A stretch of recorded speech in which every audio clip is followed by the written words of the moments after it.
নাটোরে চলন বিলে বন্যার পানি কমার সাথে সাথে খাবারের সন্ধানে আসছে দেশি বকসহ বিভিন্ন প্রজাতির অতিথি পাখি। এই সুযোগে পাখি শিকারে তৎপর হয়ে উঠেছে শিকারীরা। ধানের জমি বা বিলের বিভিন্ন স্থানে ফাঁদ পেতে ধরা হচ্ছে পাখি। শিকারের পর এগুলো আবার জবাই করা হচ্ছে। এতে হুমকির মুখে পড়ছে চলন বিলের জীববৈচিত্র্য। চলন বিলে বন্যা পরবর্তী সময় অনেক পাখি বিলে খাবার আশায় আসে। অসাধু কিছু লোকজন এই পাখি বিভিন্ন ফাঁদ দিয়ে শিকার করে। অনেক পাখি বক বক পানি কাপড় আসে বসে এবং এই বক পানি কাপড় মারার জন্য অনেক শিকারী আমাদের এলাকা আসে। পরিবেশ কর্মীরা বলছেন, অভিযান আরও জোরদার করার পাশাপাশি সাধারণ মানুষ সচেতন না হলে চলন বিলে পাখি শিকার বন্ধ করা সম্ভব নয়।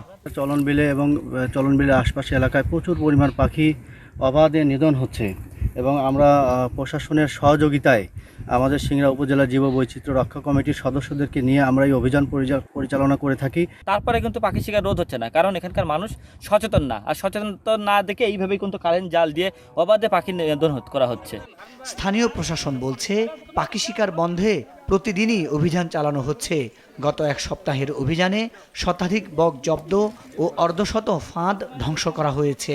পাখি নিধন একটা শাস্তিযোগ্য অপরাধ। বন্যপ্রাণী সংরক্ষণ কমিটিকে সাথে নিয়ে নিয়মিতভাবে অভিযান পরিচালনা করছি এবং আপনারা জেনে থাকবেন ইতিমধ্যে আমরা জরিমানাও করেছি এবং কারাদণ্ডও দিয়েছি, যাতে এটা নির্মূল করার জন্য এই অভিযান আমাদের অব্যাহত থাকবে। এখনই চলন বিলে পাখি শিকার বন্ধ করা না গেলে বড় ধরনের পরিবেশ বিপর্যয় ঘটবে চলন বিলে। এজন্য পাখি শিকার বা নিধন বন্ধে সবাইকে এগিয়ে আসার আহ্বান পরিবেশ কর্মী ও এলাকাবাসীর। মাছরাঙা নিউজ ডেস্ক।